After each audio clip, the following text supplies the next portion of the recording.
Hi friends, welcome to Nandu's world.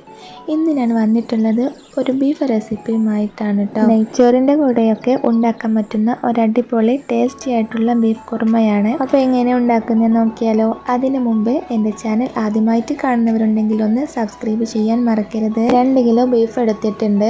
നമുക്കിത് കഴുകി വൃത്തിയാക്കിയെടുക്കാം. പിന്നെ മൺചട്ടിയിലാണ് ഇന്ന് ഉണ്ടാക്കാൻ പോകുന്നത് കേട്ടോ.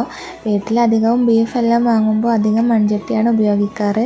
നമുക്ക് കഴുകിയെടുത്ത ബീഫെല്ലാം ഇതിലോട്ട് ഇട്ട് കൊടുക്കാം.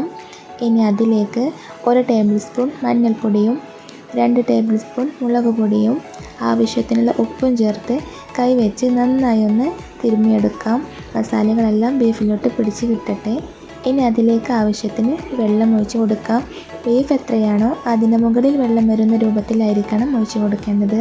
ഇത് നമുക്ക് അടുപ്പിലോട്ട് വെക്കാം. ഇതിവിടെ തിളച്ച് വരട്ടെ. നമുക്കിതിലോട്ട് ഒരു മസാലപ്പൊടി കൂടി ചേർക്കാനുണ്ട്. മല്ലിപ്പൊടി നമ്മൾ ചേർത്തിട്ടില്ല. അത് ഞാനിവിടെ ഒന്ന് വറുത്തിട്ടാണ് കേട്ടോ ഇട്ട് കൊടുക്കുന്നത്. ഇങ്ങനെ വറുക്കുന്നത് കൊണ്ട് നമ്മളെ ബീഫിന് നല്ല കളറ് കിട്ടാനും ഒരു പ്രത്യേക വറവ് മണം ഉണ്ടാവാനും നല്ലതാണ്. ചെറിയ തീയിൽ ചെറുതായിട്ടൊന്ന് കളർ മാറ്റം വരുത്തിയെടുത്താൽ മാത്രം മതി. വറുത്തെടുത്ത മസാല നമുക്ക് ബീഫിലോട്ട് ഇട്ട് കൊടുക്കാം. എന്നിട്ട് ഇവയെല്ലാം കൂടി നന്നായി ഒന്ന് ഇളക്കിയെടുക്കാം. ചിലപ്പോൾ കട്ട പിടിക്കാനുള്ള സാധ്യതയുണ്ട്. അതുകൊണ്ട് തന്നെ ഇത് നന്നായിട്ടൊന്ന് ഇളക്കിയെടുക്കാം. ഇത്രയും മതി. ഇനി ഇതിലേക്ക് ഒരു സവാളയും 1 തക്കാളിയും ചെറിയ കഷ്ണങ്ങളാക്കിയത് ഇട്ട് കൊടുക്കാം. എന്നിട്ട് നന്നായി ഒന്ന് യോജിപ്പിച്ചതിന് ശേഷം വീണ്ടും അടച്ചു വെച്ച് വേവിക്കാം. ഇതിലേക്ക് വേണ്ട ഇഞ്ചിയും വെളുത്തുള്ളിയും ചതച്ചെടുക്കാം. അതിനു വേണ്ടി ഞാൻ ഇഞ്ചി, വെളുത്തുള്ളി, ചുവന്നുള്ളി എന്നിവ കുറച്ച് കൂടുതൽ തന്നെ എടുത്തിട്ടുണ്ട്.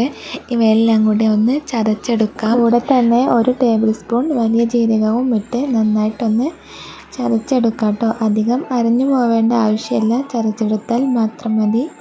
ഇതിൽ നിന്നും കുറച്ചെടുത്ത് നമുക്ക് ബീഫിലോട്ട് ഇട്ട് കൊടുക്കാം. ബീഫെല്ലാം നന്നായിട്ട് തിളച്ച് കിട്ടിയിട്ടുണ്ട്. ഇതിലോട്ട് ഇഞ്ചി വെളുത്തുള്ളി പേസ്റ്റ് 2 ടേബിൾ സ്പൂൺ ഇട്ട് കൊടുത്ത് നന്നായിട്ടൊന്ന് ഇളക്കിയെടുക്കാം. ബീഫിലെ വെള്ളം കുറഞ്ഞിട്ടുണ്ടെങ്കിൽ വെള്ളം ഒഴിച്ച് കൊടുക്കാവുന്നതാണ്. പച്ചവെള്ളം ഒഴിക്കരുത്, തിളപ്പിച്ച വെള്ളം മാത്രം ഒഴിച്ച് കൊടുക്കാം. ഇനി ഇതിവിടെ വെന്ത് വരട്ടെ. നമുക്കിത് അടച്ചു വെച്ച് വേവിക്കാം. ഇനി ഇതിലോട്ടുള്ള മസാലക്കൂട്ട് തയ്യാറാക്കാം. അതിനുവേണ്ടി ഒരു പാൻ അടുപ്പത്ത് വെച്ച് അതിലേക്ക് കുറച്ച് വെളിച്ചെണ്ണ ഒഴിച്ചു കൊടുക്കാം. എണ്ണയൊന്ന് ചൂടായി വരട്ടെ. എന്നിട്ട് നമുക്കതിലേക്ക് സവാള അരിഞ്ഞത് ചേർത്ത് കൊടുക്കാം. ഒരു വലിയ സവാളയാണ് ഇതിലേക്ക് എടുത്തിട്ടുള്ളത്. കുറച്ച് ഉപ്പും കൂടി ചേർത്ത് നന്നായിട്ടൊന്ന് വഴറ്റിയെടുക്കാം. സവാള ബ്രൗൺ നിറമാകുന്നത് വരെ വഴറ്റിയെടുക്കണം. ഇനി അതിലോട്ട് കുറച്ച് കറിവേപ്പില ഇട്ട് കൊടുക്കാം. എന്നിട്ട് നന്നായി ഒന്ന് മിക്സ് ചെയ്ത് കൊടുക്കാം. സവാളയെല്ലാം നന്നായി കളർ മാറി വന്നിട്ടുണ്ട്. ഇതിലേക്ക് നമ്മൾ നേരത്തെ ചതച്ച് വെച്ചിട്ടുള്ള ഇഞ്ചി വെളുത്തുള്ളി പേസ്റ്റ് ബാക്കിയുള്ളത് കൂടി ഇട്ട് കൊടുക്കാം. എന്നിട്ട് അതിൻ്റെ പച്ചമണം മാറുന്നത് വരെ നന്നായിട്ടൊന്ന് വഴറ്റിയെടുക്കാം. ഇതിവിടെ പച്ചമണമൊക്കെ മാറി കിട്ടിയിട്ടുണ്ട്. ഇനി ഇതിലേക്ക് ഒരു തക്കാളി അരിഞ്ഞെടുത്തത് ഇട്ട് കൊടുക്കാം. ഞാൻ നേരത്തെ ബീഫിലേക്കും ഇട്ട് കൊടുത്തിട്ടുണ്ട്. തക്കാളി ഇടുമ്പോൾ ശ്രദ്ധിക്കണം. ഞാനിവിടെ 2 കിലോ ബീഫിലേക്കാണ് എടുത്തിട്ടുള്ളത്. ബീഫിൻ്റെ അളവിനനുസരിച്ച് തക്കാളി കുറയ്ക്കേണ്ടതാണ്. തക്കാളി കൂടി ഒന്ന് വെന്ത് കിട്ടാൻ നമുക്കിതൊന്ന് അടച്ച് വെച്ച് വേവിക്കാം. ഇതാ ഇവിടെ തക്കാളി വെന്ത് കിട്ടിയിട്ടുണ്ട്. നന്നായി ഒന്ന് ഉടച്ചു കൊടുക്കാം. ഞാനിതിലേക്ക് ഇനി കൂടുതൽ മസാലപ്പൊടികളൊന്നും ഇട്ട് കൊടുക്കുന്നില്ല. 1.5 ടീസ്പൂൺ ബീഫ് മസാല മാത്രമാണ് ഇട്ട് കൊടുക്കുന്നത്. കുറച്ച് ഗരം മസാലയും ഇത് മാത്രമേ ഞാൻ ചേർത്ത് കൊടുത്തിട്ടുള്ളൂ.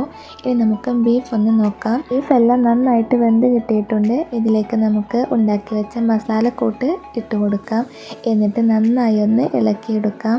ഈ മസാലക്കൂട്ട് ഇതിലൊന്ന് പിടിച്ച് കിട്ടാൻ ഒരു 15 മിനിറ്റ് കൂടി നമുക്ക് വേവിച്ചെടുക്കാം. ഇപ്പോൾ എല്ലാ മസാലയും ബീഫിലേക്ക് പിടിച്ചിട്ടുണ്ട്.